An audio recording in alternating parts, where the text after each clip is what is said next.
తెలంగాణ రాష్ట్ర ప్రభుత్వం 3 లక్షల పైచిలకు 3 లక్షల ఆ తర్వాత 4,000 ధన్యవాదాలు అధ్యక్ష.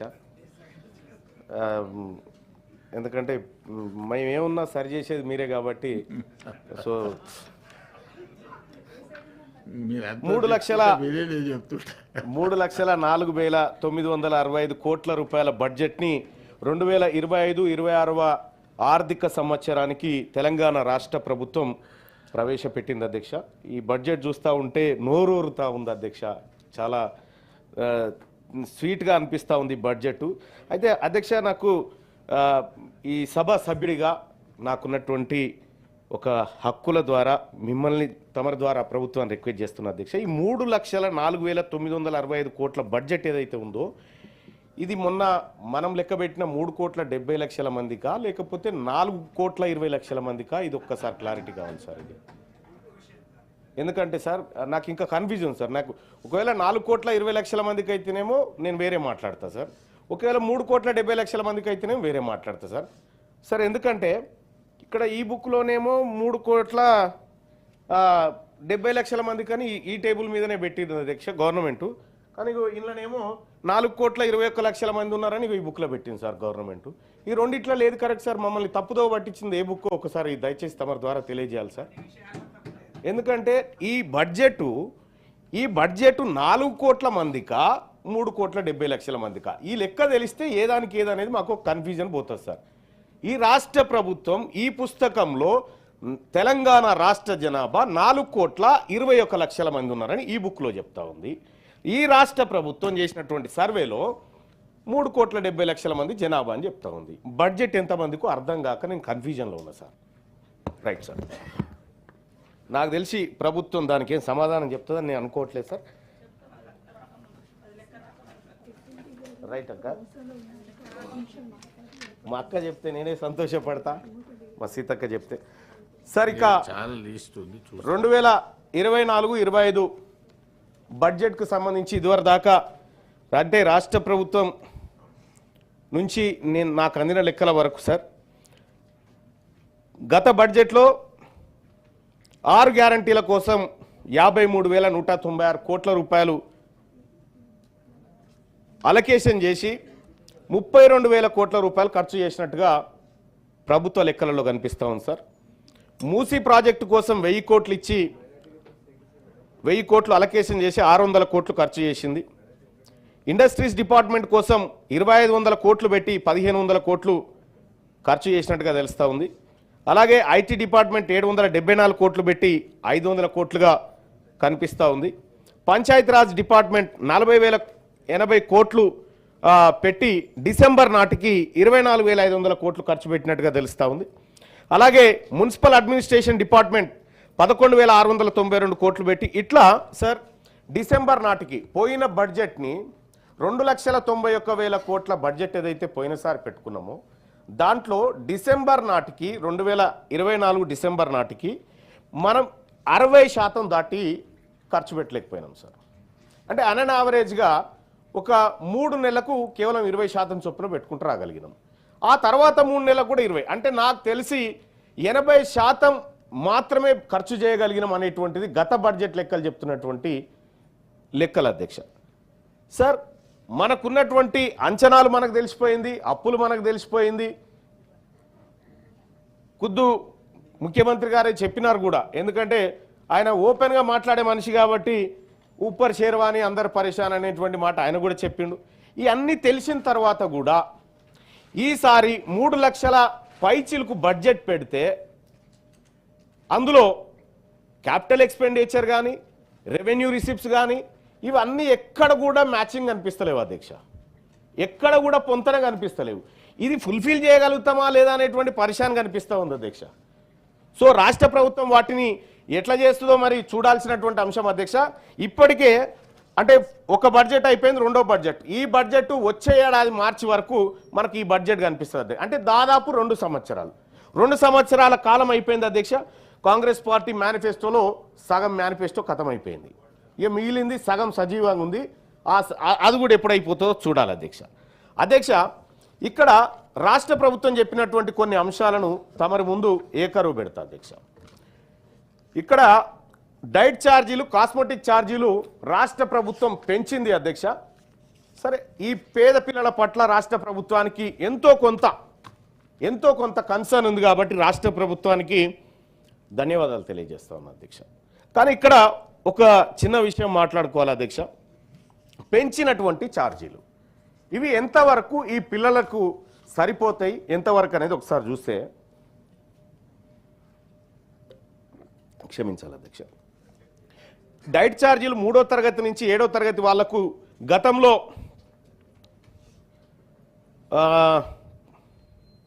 950 రూపాయలు ఉంటే 1330 రూపాయలు చేసినారు అధ్యక్ష. 8వ తరగతి నుంచి 10వ తరగతి వరకు 1100 ఉంటే 1540 రూపాయలు చేసినారు అధ్యక్ష. ఇంటర్మీడియట్ నుంచి పీజీ వరకు 1500 రూపాయలు ఉంటే 2100 రూపాయలు చేసినారు అధ్యక్ష. ఇక్కడ అధ్యక్ష డైట్ ఛార్జీలకు సంబంధించినటువంటి అంశాన్ని ఒకసారి చూస్తే, ఇక్కడ గతంలో అధ్యక్ష 7 ఏళ్ల క్రితం పెంచారు అధ్యక్ష. ఆ తర్వాత మళ్ళీ 7 ఏళ్ల తర్వాత ఈ ప్రభుత్వం పెంచింది. 7 ఏళ్ల కింద కోడిగుడు ధర ₹3.60 ఉండే అధ్యక్ష. ఇవాళ ₹6 అయింది అధ్యక్ష. అంటే డబల్ అయిపోయింది అధ్యక్ష. కందిపప్పు అధ్యక్ష అప్పుడు ₹50 కిలో ఉండే అధ్యక్ష. ఇవాళ ₹120 అయింది అధ్యక్ష. ఇలా ఏది వంట నూనె అప్పుడు 70 ఉంటే ఇప్పుడు 150 అయింది అధ్యక్ష. ఉప్పు 15 ఉంటే 25 అయింది. ఇట్లా ధరలన్నీ రెట్టింపు అయిన తర్వాత ఇప్పుడు మనం పెంచినటువంటి రెట్టింపు ఎంతవరకు సరిపోతుంది అనేది మన ప్రభుత్వం ఆలోచన చేయాల్సిందే అధ్యక్ష. ఇవాళ 200% పెంచినామని చెప్తున్నారు అధ్యక్ష. దాన్ని 600 పెంచినా ఎవరు అడ్డుకోరు అధ్యక్ష. ఎందుకంటే పేద పిల్లలు చదువుకునేటువంటి ఒక కార్యక్షేత్రం కాబట్టి దాన్ని ఇంకా కొంచెం పెంచుకుంటే ఈ బడ్జెట్లో అంచనాలు ఏమైనా పెంచుకునేటువంటి అవకాశం ఉంటే, ఇగో ఇక్కడ మాత్రం ఈ పేద పిల్లలు, ఎస్సీ ఎస్టీ బీసీ పిల్లలు ఎవరైతే పేద వర్గాలు చదువుతారో ఇక్కడ పెంచుకునేటువంటి అవకాశం ఉంటే రాష్ట్ర ప్రభుత్వం ప్రయత్నం చేయమని సూచన చేస్తా ఉన్న అధ్యక్ష. కాస్మెటిక్ ఛార్జీలు అధ్యక్ష. అయితే ఇక్కడ ఇంకో గమనించాల్సినటువంటి అంశం ఏంటంటే అధ్యక్ష, ఇక్కడ పేద పిల్లలకు నెలకు 1540 రూపాయలు మనం పేద పిల్లల కోసం డైట్ ఛార్జ్ కింద ఇస్తా ఉన్నాం సార్. ఒక నెలకి 1540. సార్, ఈ పిల్లలు రేపొద్దున ఈ దేశానికి, ఈ ప్రపంచానికి అక్కడికి వచ్చేటువంటి పిల్లలు సార్. వాళ్ళలో ఉన్నటువంటి సృజనాత్మక బయటకు వచ్చి వాళ్ళు ఈ దేశానికో మనకో జాతులకు ఉపయోగపడేటువంటి పిల్లలకు నెలకు 1540 రూపాయలు ఖర్చు పెడతా ఉన్నాం సార్ తిండికి. అదే చెంచల్గూడ జైల్లో మర్డర్లు, మానభంగాలు చేసిన ఖైదీకి రోజుకి 85 రూపాయల చొప్పున ఖర్చు పెడతా ఉన్నాం సార్ మనం. అంటే ఒక ఖైదీకి ఈ స్టూడెంట్ కంటే పౌష్టికాహారం ఎక్కువ పెడతా ఉన్నాం సార్. ఇంకా ఒక అడుగు ముందు పోతే సార్, మన పోలీసుల దగ్గర ఉండేటువంటి జాగిలాలకు ప్రతి నెల 15,000 రూపాయలు డైట్ కోసం ఖర్చు పెడుతున్నాం సార్. అంటే ఇక్కడ ఒక ఏది విశ్వాసం కలిగినటువంటి కుక్క, ఆ తర్వాత ఒక ఖైదీ, ఒక హాస్టల్ విద్యార్థి, ఈ మూడింటిని కంపేర్ చేస్తే అధ్యక్ష, ఈ హాస్టల్ విద్యార్థికి పెడుతున్న తిండి విషయంలో బాధాకరమైనటువంటి అంశం కనిపిస్తుంది అధ్యక్ష. ఇంకా అంతేకాదు అధ్యక్ష, కాస్మెటిక్ ఛార్జీలు పెంచినామని చెప్పి రాష్ట్ర ప్రభుత్వం చెప్తా ఉంది అధ్యక్ష. బాలబాలికల విషయంలో కూడా 275 రూపాయలు ఇస్తున్నట్టుగా, అంటే గరిష్టంగా బాలురకు కూడా 200 రూపాయలు ఇస్తున్నట్టుగా ఉంది అధ్యక్ష. ఇది సరిపోయేటువంటిది కాదు అధ్యక్ష.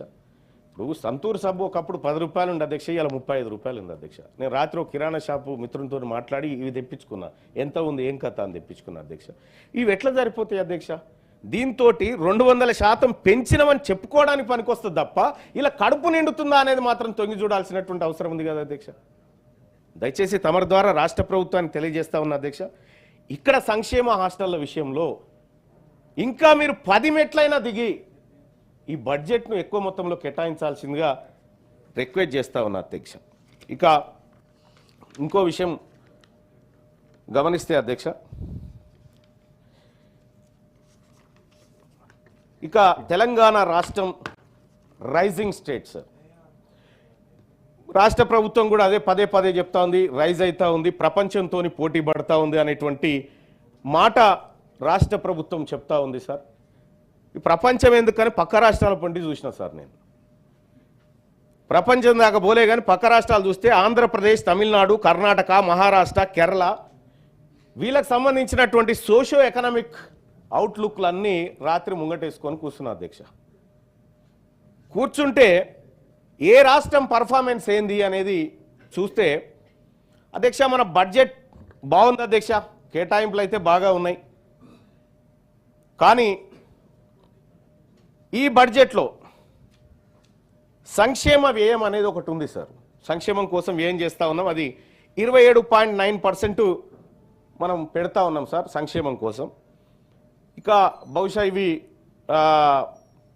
అటు ఆంధ్రప్రదేశ్ ఏమో 26 పెడతా ఉన్నాం సార్, కర్ణాటక 25%, మహారాష్ట్ర 20% పెడతా ఉన్నాం సార్. మనం ఎక్కువ శాతాన్ని సంక్షేమం వైపు తీసుకుపోతా ఉన్నాం సార్. తద్వారా కొన్ని మంచి ఫలితాలు ఉంటాయి, కొన్ని దుష్ఫలితాలు కూడా భవిష్యత్తులో మనం చూడొచ్చు సార్. ఇక విద్యా వైద్యం ప్రధానమైన సార్ ఏ దేశానికైనా. ఒక దేశం బాగుపడాలంటే ఒక మహనీయుడు చెప్తాడు, ఒక దేశం నాశనం కావాలంటే ఆ దేశంలో ఉన్న విద్యాలయాలు లేకుండా చూస్తే సరిపోతుంది అనేటువంటి మాట ఒక ఆయన చెప్తాడు సార్. సార్ అటువంటి విద్యా వ్యవస్థకు సార్, విద్యా వ్యవస్థకు తెలంగాణ రాష్ట్రం కేవలం 7.6% మాత్రమే బడ్జెట్లో కేటాయించడం అంటే ఈ ప్రభుత్వానికి విద్య పట్ల చిత్తశుద్ధి లేదు అనేది స్పష్టంగా కనిపిస్తూ ఉంది సార్. అధ్యక్ష వైద్యానికి 4.1% కేటాయించినారు సార్. ఇవి ఒకసారి ఇతర రాష్ట్రాల విషయం చూస్తే అధ్యక్ష ఆంధ్రప్రదేశ్ బడ్జెట్ ఏమో దాదాపుగా మనంతే బడ్జెట్ ఉంది అధ్యక్ష. దాంట్లో వాళ్ళు ఆంధ్రప్రదేశ్లో 7.9% పెట్టుకున్నారు, వైద్యానికి 4.1 పెట్టుకున్నారు. తమిళనాడు 9.1% తన బడ్జెట్లో విద్య కోసం కేటాయించింది అధ్యక్ష. అలాగే వైద్యం కోసం 4.5% కేటాయించింది. పక్కనే ఉన్నటువంటి కర్ణాటక విద్య కోసం 8.1 కేటాయించింది అధ్యక్ష, వైద్యం కోసం 4.2 కేటాయించింది. మహారాష్ట్ర 8.3 అధ్యక్ష, వైద్యం కోసం 4.1. తెలంగాణ రాష్ట్రం సార్, ఇక్కడ తెలంగాణ రాష్ట్రంలో పెట్టుబడి వ్యయం సార్ అన్ని ఇప్పుడు నేను పోల్చినటువంటి అన్ని రాష్ట్రాల్లో మనదే తక్కువ సార్ పెట్టుబడి వ్యయంలో. సరే అది ఎంతవరకు రీచ్ అవుతామనే తర్వాత వ్యవహారం, కానీ పెట్టుకున్న లెక్కల ప్రకారం విద్యా వైద్యంలో కూడా మనమే లిస్టు సార్, మనమే తక్కువ. ఇక నేను ప్రపంచంతో కంపేర్ చేస్తలేను సార్, పక్క రాష్ట్రంతో కంపేర్ చేస్తే తేలిన విద్యా వైద్యంలో తేలిన లెక్క గిది సార్. నీటిపారుదల రంగం సార్, నీటిపారుదల రంగం తీసుకుంటే సార్ 2014 నుంచి 2024 వరకు పాపం ఇప్పటిదాకా సోదరుమణులంతా నీళ్ల పంచాయతీలోకి దిగినారు, కాళేశ్వరం కానీ ఇతర అంశాలు కానీ. ఎస్ అధ్యక్ష, తమిళహెట్టి ప్రాజెక్టుకి సంబంధించినటువంటి అంశంలో గౌరవ సభ్యులు చెప్పినట్టుగా కొన్ని వాస్తవాలు ఉండొచ్చు, కానీ అక్కడ ఒక పాయింట్ మర్చిపోయినారు సార్. మహారాష్ట్రతోని ఒప్పందం కోసం గతంలో ముఖ్యమంత్రిగా పనిచేసినటువంటి కేసీఆర్ గారు అక్కడికి పోయి ఆ ఒప్పందం ఖరారు చేసుకొచ్చినట్టుగా నాకు గుర్తుంది. బేగంపేట ఎయిర్పోర్ట్లో దిగి ఆ తర్వాత ర్యాలీగా వచ్చినట్టుగా నాకు గుర్తుంది అధ్యక్ష. అయితే ఆ ఒప్పందం ప్రకారం నిర్మాణాలు జరగలేదు మరి అధ్యక్ష, అది ఎందుకో మనకు తెలియదు. వాస్తవంగా సభ్యులు చెప్పినట్టుగా ఒక లిఫ్ట్ అవసరం సార్. గ్రావిటీ ద్వారా తీసుకొచ్చేటువంటి వాటర్కి లిఫ్ట్ ఖచ్చితంగా అవసరం సార్. నీకు తమ్మిడిహెట్టి దగ్గర కట్టడం వల్ల 2 లక్షల ఎకరాల ఆయకట్టు, అదనపు ఆయకట్టు ఆదిలాబాద్లో వస్తుంది. ఆ తర్వాత కేవలం 21 మీటర్లు ఎత్తిపోస్తే ఎల్లంపల్లిలో పడేటువంటి ఒక విధానం ఉండే సార్. అది ఒకటే లిఫ్ట్ అధ్యక్ష, అది వాస్తవం, వాళ్ళు చెప్పింది కూడా అదే, ఒకటే లిఫ్ట్. కాకపోతే అక్కడ మధ్యలో అనుమతులు, సింగరేణి అనుమతులు అనేటువంటి ఒక హార్డిల్ చెప్తా ఉన్నారు. సరే అది ఏం జరిగిందో తెలియదు, కానీ మొత్తానికైతే తమ్మిడిహెట్టికి అప్పుడు అనుమతులు రాలేదు, ఇప్పుడు కడతామని రాష్ట్ర ప్రభుత్వం టెన్షన్గా చెప్తా ఉంది అధ్యక్ష. మరి ఈ అనుమతుల సంగత లేకపోతే ఇంకొకట ఆలోచన చేయండి అధ్యక్ష. ఒకటి గమ్మత్ అర్థం చేసుకోవాలి, 152 మీటర్లకు సంబంధించినటువంటి చర్చ జరుగుతూ ఉంది అధ్యక్ష. 152 మీటర్ల ఎత్తులో మనం ప్రాజెక్టు కట్టడం వల్ల ముంపు పెరిగిపోతుంది, గడ్చిరోలి కానీ ఇంకొక చోట్ల ముంపు పెరిగిపోతుంది అనేటువంటి ఒక మాట వచ్చింది అధ్యక్ష. నీకు నిజంగా స్టోరేజ్ అంతే ఉండాలంటే మీదికి ఎందుకు అధ్యక్ష భూమి లోపల 2 మీటర్లు దొవితే కదా సేమ్ స్టోరేజ్ కదా. అంటే నీవు స్టోరేజ్ విషయానికి వచ్చినప్పుడు ఆ విధంగా చేయొచ్చు అధ్యక్ష. కానీ అందులో రకరకాల అంశాలు వచ్చినాయి. ఆ పవర్ పాయింట్ ప్రజెంటేషన్ రాసింది కూడా అందులో భాగస్వామి నేను కాబట్టి నాకు కొంత అవగాహన ఉండి ఆ మాట చెప్తా ఉన్నా అధ్యక్ష. ఇక అధ్యక్ష ఈ తెలంగాణ రాష్ట్రంలో 2014 నుంచి 2024 మధ్యలో 3 ప్రధానమైనటువంటి ప్రాజెక్టులు చేపట్టారు అధ్యక్ష. ఒకటి కాళేశ్వరం, రెండోది పాలమూరు రంగారెడ్డి, మూడోది సీతారామ ప్రాజెక్టు ఇవి చేపట్టారు అధ్యక్ష. ఇవేమో ప్రారంభం ఎట్లయితే అంటే 4 పైసలు పెడితే అయిపోతాయి అనేటువంటి ప్రారంభం అయితే సార్ ఇక అయిపోయే వర్కాల పెద్ద పెద్ద ఏనుగులు 38,500 కోట్లతో అనుకున్నటువంటి కాళేశ్వరం ప్రాజెక్టు సార్ అది 1,15,000 కోట్లకు చేరుకుంది సార్. అలాగే పాలమూరు రంగారెడ్డి సార్ 35,000 కోట్లతో అవుతుందంటే 50,000 కోట్లకు చేరింది. సీతారామ ప్రాజెక్టు 7,200 కోట్లు అనుకుంటే 13,000 కోట్లతో మొన్న అనుకున్నారు, మళ్ళీ ఇప్పుడు 19,000 కోట్లట సార్. ఒక ప్రాజెక్టుల విషయంలో అంచనాలు ఎంత ఈజీగా పెరుగుకుంటూ పోతా ఉన్నాయి. ఈ ప్రాజెక్టుల అంచనాలు పెంచాలని చెప్పి ఎక్కడొక రైతు డిమాండ్ చేయలేదు సార్. మాకు ఇల్లు కావాలని చెప్పారు, మాకు భూములు కావాలని చెప్పారు, కానీ ఎక్కడ కూడా ప్రజల నుంచి ఎలాంటి డిమాండ్ రాకముందుకే ప్రాజెక్టుల అంచనాలు పెరుగుతూ ఉన్నాయంటే దీనికి అర్థాలు నాకంటే ఎక్కువ తమరికి తెలుస్తారు మీ రాజకీయ అనుభవం అంతా. సార్ ఇక్కడ ఇన్ని ప్రాజెక్టులు ఇన్ని లక్షల కోట్ల రూపాయలు ఇరిగేషన్ మీద పెట్టి అంటే దాదాపుగా నేను వేసుకున్నటువంటి లెక్కల ప్రకారం ఒక్కొక్క ఎకరాను సాగుబాటులోకి తేవడానికి 90,000 రూపాయలు ఖర్చు పెట్టినారు సార్. సారీ సార్ నేను కరెక్ట్ చేసుకుంటాను సార్. 90,300 రూపాయలు ఖర్చు చేసినారు సార్. కేవలం 33.94 లక్షల ఎకరాలు ఇదివరకు ఉంటే అదనంగా వీళ్ళు తీసుకొచ్చింది 39 లక్షల ఎకరాలు తీసుకొచ్చారు సార్. ఇప్పటి వరకు ఈ 39 లక్షల ఎకరాలను పారించడం కోసం దాదాపు లక్షల కోట్ల రూపాయలు వెచ్చించారు సార్. ఈ ఒక్క రంగం మీద పెట్టిన తర్వాత ఈ రంగం మీద ఇంత పెట్టుబడి పెడుతున్నాం కదా, మరి రాష్ట్రంలో 3 రంగాలు ఉంటాయి సార్. మొదటి రంగం, ద్వితీయ రంగం, తృతీయ రంగం అని 3 ఉంటాయి కదా సార్. ఈ 3 రంగాల్లో ఈ వ్యవసాయ రంగం వాటా ఏం సూచిస్తూ ఉంది సార్? ప్రాథమిక రంగం వ్యవసాయ రంగం సార్. ఇక్కడ మన రాష్ట్రంలో 17.3% జిఎస్విఏలో శాతంగా ఈ వ్యవసాయ రంగం ఉంది సార్, ప్రాథమిక రంగం.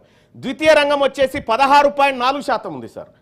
ఇక తృతీయ రంగం సేవల రంగం ఐటీ ఈ వ్యవహారం సార్, అది 66% ఉంది సార్. గడిచిన 10 సంవత్సరాలలో వ్యవసాయ రంగం వాటా తగ్గిపోతూ ఉంది, పారిశ్రామిక రంగం వాటా తగ్గిపోతూ ఉంది, సేవల రంగం 1.5 పెరిగింది అధ్యక్ష. ఈ సేవల రంగం కూడా ఇలాగే ఉంటుందని చెప్పడానికి లేదు అధ్యక్ష. ఇప్పుడు ఆర్టిఫిషియల్ ఇంటెలిజెన్స్ వచ్చిన తర్వాత అనేక ఉద్యోగాలు పోతున్నటువంటి సందర్భంలో ఇది ఫ్లక్చువేట్ కావచ్చు, కుప్ప కూడా కూలవచ్చు. అంటే తెలంగాణ రాష్ట్రము ఏ రంగం మీద ఈ ఆర్థికం ఆధారపడి ఉందంటే సేవల రంగం మీద మెజారిటీగా ఆధారపడి ఉంది సార్. ఇది ఈ ఆర్థిక వ్యవస్థకు ప్రమాదకరమైనటువంటి గంటిక సార్. సార్ ఇక్కడ